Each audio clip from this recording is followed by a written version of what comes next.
If you guys have not seen the latest live stream from Ingan Terzi's channel, make sure to go check that out because Devon and him talked about a lot of very interesting things. But one of the things that happened was Devon gave his current top 5 left-handed arm wrestlers in the world list.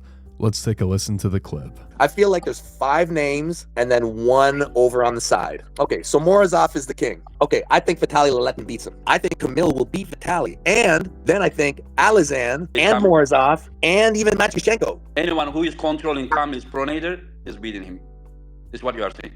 The other name that's over on the side, can you guess? Levan? Of course. So overall, I do think that list is pretty solid. I do agree that Artem has to be number 1 just because of his track record.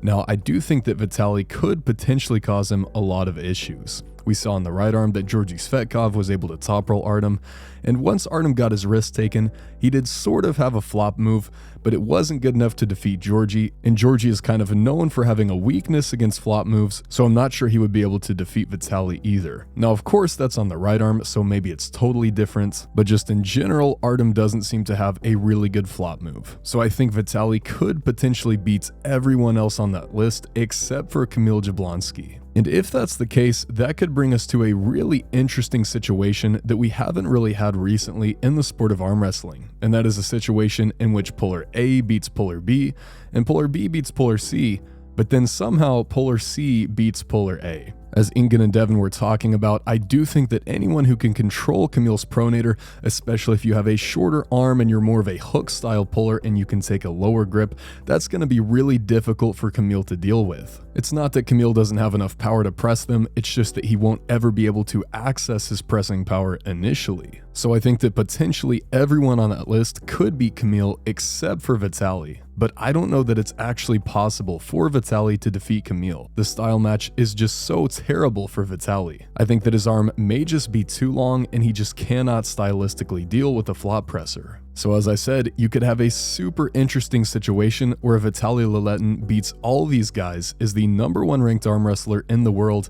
and then loses to Kamil Jablonski, making Kamil the number 1 left-handed guy in the world, even if Kamil would lose to the rest of the top 5. So then you have this infinite loop of matches where Vitaly loses to Kamil, then Kamil loses to Ivan Matyushenko, for example, and then Vitaly beats Ivan, and then this loop just continues forever and ever, and we never have this super clear champion. We would only have a clear champion for say 6 months or so until he faces the opponent that has a good style match against him. On the right-handed side of things, we don't really have this. Levan is just too dominant, and he's just destroying everyone, and it doesn't really matter what their style match is for him. But it looks like on the left-handed side of things, it's close enough that you could end up with a situation like this. And I think I do prefer that hypothetical style match situation because you really have no idea what could happen in the near future, and I think it makes the sport a lot more interesting. But of course, as Devon said, there's always that chance that Levan comes out of retirement on the left arm and just destroys everyone anyway. Let me know if you guys agree with Devon's top 5, but I do think it's pretty solid. Hopefully we get to see Kamil go up against Vitaly sometime in the next year.